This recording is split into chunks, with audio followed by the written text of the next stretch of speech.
द्वादशः पाठः अन्योक्तयः। अन्योक्ति का मतलब होता है ऐसी कोई बात जो किसी और को एड्रेस करते हुए इनडायरेक्टली कही जाए। जैसे यहाँ पर कुछ श्लोक हैं जो राजहंस, मेघ, तड़ाग, सरोवर, चातक आदि को एड्रेस करते हुए कहे गए हैं, और वो जो श्लोक हैं उनसे कुछ लाइफ लेसन्स मिल रहे हैं, तो इसलिए इसका नाम है अन्योक्तयः। ये बहुवचन है अन्योक्ति का, उक्ति है उक्ति, उक्तयः।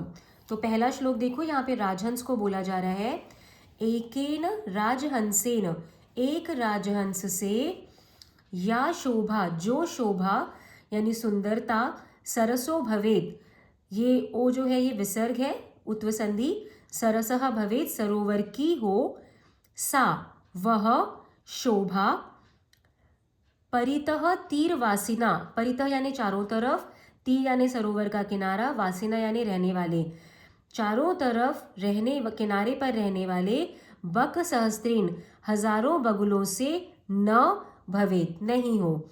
मतलब एक सरोवर की जो सुंदरता एक राजहंस से होती है, वो सुंदरता उसके किनारे पर रहने वाले चारों तरफ हजारों बगुलों से नहीं होती है।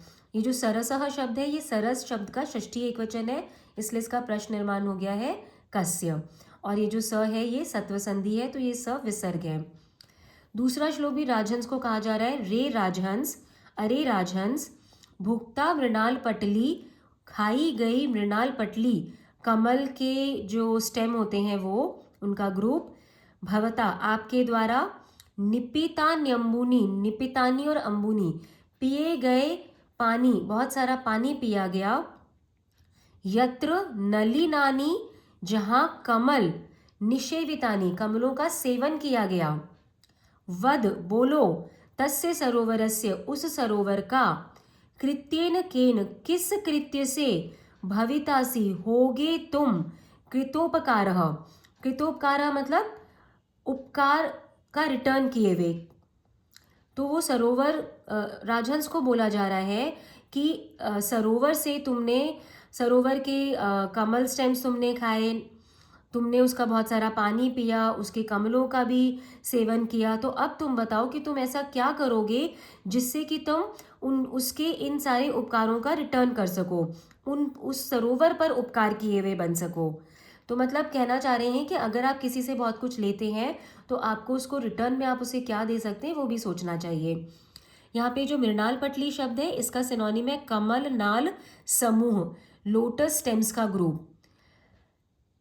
अंबुनी जो लिखा हुआ है इसका सिनोनिम है जलानी, नलिनानी का सिनोनिम है कमलानी। और ये जो राजहंस है इसका अगर हम समास विग्रह करें तो ये हो गया राज्ञः हंस, राजा का हंस।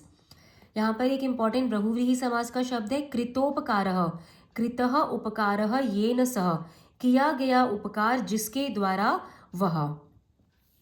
और ये जो भवता शब्द है ये भवत शब्द का तृतीय एकवचन है, तो इसलिए इसका प्रश्न निर्माण होगा केन। यहाँ पे जो ये वद लिखा है ये राजहंस को संबोधन किया जा रहा है, लोट लकार मध्यम पुरुष एकवचन है, तो ये क्रियापद है और इसका कर्तृपद होगा त्वम। अब ये जो तीसरा श्लोक है ये मालाकार यानी माली, गार्डनर को कहा जा रहा है कि मालाकार, तो यही अल्पैहि अपि, तो यही यानी पानी, अल्पैहि यानी बहुत कम, अपि यानी भी, बहुत कम पानी से भी, करुणया प्यार से, भीम भानव बहुत ज़्यादा तेज सूरज वाले, निदाघे गर्मी के दिन में, बहुत कम पानी से इस तेज गर्मी के दिन में बड़े प्यार से, व्यरची रची गई, की गई, भवता आपके द्वारा, या जो, तरोरस्य तरोहो अस्य इस तरु की, इस पेड़ की, पुष्टि यानी पोषण, सा किम शक्या क्या वो पॉसिबल है, जनयितुम इह यहाँ पर पैदा करना या प्रोड्यूस करना, वारिदेन बादल के द्वारा, कैसे बादल के द्वारा, जो प्रावृष्येण वाराम बारिश के पानियों को, धारा सारानपि बहुत सारी धाराओं में भी, बिखेरता हुआ चारों तरफ उस बादल के द्वारा। तो यहाँ पर बोल रहे हैं कि इस तेज गर्मी के दिन में जहाँ पर बहुत तेज सूरज है, ऐसे गर्मी के दिन में थोड़े से पानी से बड़े प्यार से मालाकार ने, गार्डनर ने वृक्ष की जो पुष्टि करी है, जो उसको पोषण दिया है, क्या वो पोषण, साया ने, साया इस पुष्टि के लिए, क्या वो पोषण इस बादल के द्वारा जो वर्षा काल का, जो बारिश का बहुत सारा पानी धाराओं में चारों तरफ बिखेरा जा रहा है, उस पानी से क्या वो पुष्टि पॉसिबल है? तो इसका मतलब है कि कभी कोई अगर अपने बहुत कम रिसोर्सेज से किसी की केयर करता है, तो वो केयर बहुत ज़्यादा इंपॉर्टेंट हो जाती है कंपेयर टू किसी के पास बहुत रिसोर्सेज हैं, वो सभी को बांट रहा है और उसने कुछ और भी ज़रा सा किसी को बांट दिया। अब यहाँ पे कुछ इंपॉर्टेंट चीज़ें हैं। तो यही, ये जो र दिख रहा है ये रत्व संधि है, ये र विसर्ग है। तो यही अल्पैहि, ये र भी विसर्ग है, अल्पैहि अपि। तो यही का सिनोनिम है जलैहि। निदाघे का सिनोनिम है ग्रीष्मकाले, गर्मी के दिन में। भीम भानौ, ये इंपॉर्टेंट बहुव्रीहि समास है। भीमः भानुः यस्मिन् सः, बहुत तेज सूरज जिसमें है वो। कौन है वो? ये गर्मी का समय। अब ये निदाघे को सप्तमी विभक्ति है, इसलिए जो ये इसका विशेषण है भीम भानौ, इसको भी सप्तमी विभक्ति हो गई है। तो इसलिए हमें यहाँ पर ये इसको समास विग्रह करने के बाद कॉमा डाल के यहाँ पर तस्मिन लिखना है। ये तस्मिन क्या करेगा? इस ओवरऑल वर्ड के सप्तमी विभक्ति को इंडिकेट करेगा। तो भीम भानौ का समास विग्रह भीमः भानुः यस्मिन् सः और कॉमा दे के तस्मिन लिखना है। यहाँ पे जो वाराम शब्द है इसका सिनोनिम है जलानाम। ये जो तरो रस से दिख रहा है, यहाँ पे जो ये र है ये भी रत्व संधि है, विसर्ग है, तरोहो और अस्य। तरु वृक्ष शब्द का सिनोनिम है, तो तरोहो का सिनोनिम वृक्षस्य।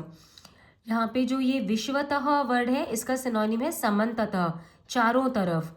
वारिद मेघ का सिनोनिम है, वारिदेन का सिनोनिम मेघिन, बारिश के द्वारा चारों तरफ जो ये धाराओं में बहुत सारा पानी, वर्षा का जो पानी बिखेरा जा रहा है। ये जो जनयितुम मिह लिखा है, यहाँ पे एक शब्द है इह। इह का सिनोनिम होता है अत्र, यहाँ, या कभी कभी इस संसार में। अब ये चौथा श्लोक जो है ये सरोवर को कहा जा रहा है। तो सरोवर को कह रहे हैं आपे दिरे अंबर पथम परितः पतंगाह। पतंगाह यानी पक्षी। आपे दिरे प्राप्त हो गए अंबर पथ को, यानी आकाश मार्ग को चारों तरफ। पक्षी जो थे वो चारों तरफ आकाश मार्ग को प्राप्त हो गए। भृंगाह, और जो भंवरे थे, रसाल मुकुलानी, आम की मंजरियों को में समाश्रयन्ते, उन्होंने आश्रय ले लिया, शेल्टर ले लिया। संकोचम अंचति सरह त्वयि, संकुचित होने पर सरह यानी सरोवर तुम्हारे द्वारा। तो सरोवर को बोल रहे हैं कि सरोवर तुम्हारे द्वारा संकुचित होने पर या श्रिंक होने पर, सूखने पर। दीन दीनः मीनः, बहुत ही जो दीन बेचारी मछली है, न तू नु त हंत, हाय वो मछली निश्चित ही, कतमाम किस गतिम अभ्युपेतु, किस गति को प्राप्त हो। तो सरोवर को कह रहे हैं कि सरह, सरोवर, त्वयि संकोचम अंचति, तुम्हारे संकुचित होने पर, श्रिंक होने पर, जो पतंगाह परितः, पतंगाह पक्षी जो है वो परितः चारों तरफ, आपे धीरे अंबर पथम, अंबर पथ यानी आकाश मार्ग को आपे धीरे प्राप्त हो गए। भृंगाह रसाल मुकुलानी समाश्रयन्ते, जो भंवरे थे उन्होंने रसाल आम के मंजरी में आश्रय ले लिया। मीनः तू न नु हंत, दीन दीनः मीन, जो बेचारी मछली है, नु हंत निश्चित ही, हाय कतमाम गतिम अभ्युपेतु, किस गति को जाए, क्योंकि मछली तो कहीं जा नहीं सकती, वो तो मर ही जाएगी। तो यहाँ पर कहा जा रहा है कि जो आश्रय देने वाला होता है, शेल्टर देने वाला होता है, अगर वही संकोच कर ले, अगर वही अपना शेल्टर ख़त्म कर दे, तो उस पर जो जिन्होंने भी शेल्टर लिया हुआ है वो कहाँ जाएंगे। यहाँ पे पतंगाह का सिनोनिम है खगाह, परितः का सिनोनिम है सर्वतः, आपे दिरी का सिनोनिम है प्राप्तवन्तः, अंबर पथम आकाश मार्गम, भृंगाह भ्रमराह, और ये जो अभ्युपेतु शब्द है इसका भी सिनोनिम है प्राप्नोतु। अब ये जो पांचवा श्लोक है, ये चातक नाम का एक पक्षी होता है, उसको हिंदी में पपीहा भी कहते हैं, उस पक्षी को एड्रेस करते हुए कहा गया है कि एकः एव खगः मानी, एक ही पक्षी स्वाभिमानी, वने जंगल में वसति चातकः रहता है चातक। तो पपीहा चातक एक ऐसा अकेला ही ऐसा स्वाभिमानी सेल्फ रेस्पेक्ट वाला पक्षी है जो जंगल में रहता है। क्यों बोला है ऐसा? पिपासितः वा म्रियते, या तो प्यासा ही रहता है या तो मर जाता है। याचते वा, और लेकिन मांगता है पुरंदरम, पुरंदर यानी इंद्र को। इंद्र को बारिश का भगवान कहा जाता है। तो बोला जा रहा है कि या तो वो प्यासा ही मर जाता है, या फिर अगर मांगता है तो सिर्फ किससे मांगता है? पुरंदर यानी इंद्र को, बारिश के देवता को। तो यहाँ पर कहना चाह रहे हैं कि अगर हमें कभी किसी से कुछ मांगना भी है तो किसी श्रेष्ठ व्यक्ति से मांगना चाहिए, किसी ऐसे वैसे से कुछ नहीं मांगना चाहिए। ये जो एक एव यहाँ पर लिखा है, तो यहाँ पर विसर्ग का लोप हुआ है, क्योंकि विसर्ग के पहले क पे अ का स्वर है और सामने ये ए है, तो यहाँ पर विसर्ग का लोप हो गया है। अब ये जो छठवां श्लोक है ये बादल को बोला जा रहा है कि बादल जो होता है वो अपना पानी सबको दे देता है, तो उसी के लिए कहा जा रहा है।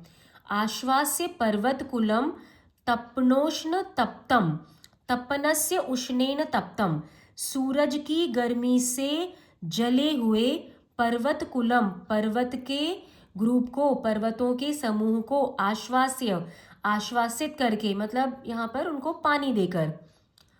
उद्दाम दाव विधुराणी, उद्दाम यानी बहुत ऊंचे, दाव यानी पेड़, विधुराणी मतलब उनसे अलग हुए, जिनके पास वो पेड़ नहीं है। च काननानी, जंगलों को।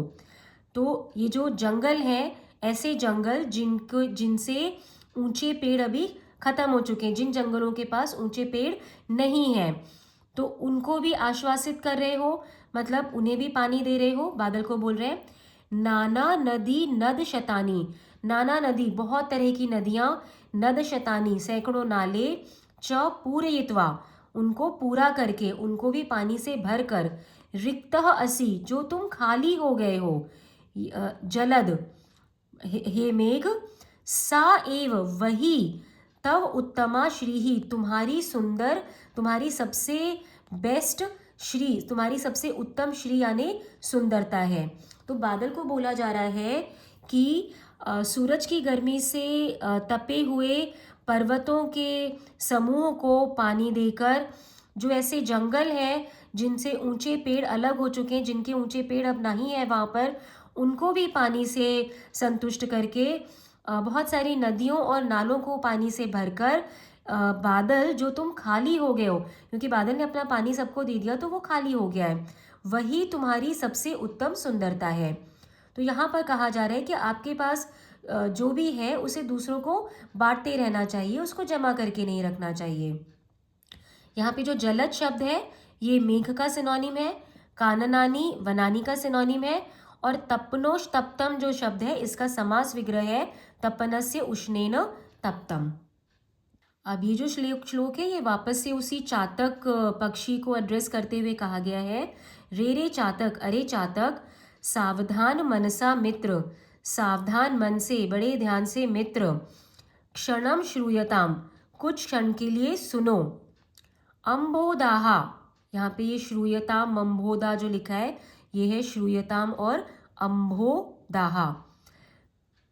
अम्बोदाहा बहवः ही संति, बादल बहुत सारे ही होते हैं, गगने आकाश में, सर्वे अपि न एतादृशाः सभी ऐसे नहीं हैं, सब एक जैसे नहीं हैं, केचित कुछ, वृष्टिभिः आर्द्रयन्ति, ये जो र है ये विसर्ग है रत्व संधि, तो वृष्टिभिः यानी बारिश से, बहुत सारी बारिश से, आर्द्रयन्ति भिगाते हैं, वसुधाम वसुधा को, धरती को, गर्जन्ति केचद वृथा गरजते हैं कुछ बेकार, कुछ बादल जो है वो वृष्टिभिः आर्द्रयन्ति वसुधाम वसुधा को बारिश से भिगाते हैं, केचित और कुछ वृथा गर्जन्ति बेकार ही गरजते हैं, यम यम पश्यसि जिसको जिसको देखते हो, तस्य तस्य पुरतो उसके उसके सामने, माँ ब्रूहि मत बोलो, दीनम वचः बेचारगी वाले बोल, विचारगी वाले वचन, विचारगी वाले वर्ड्स।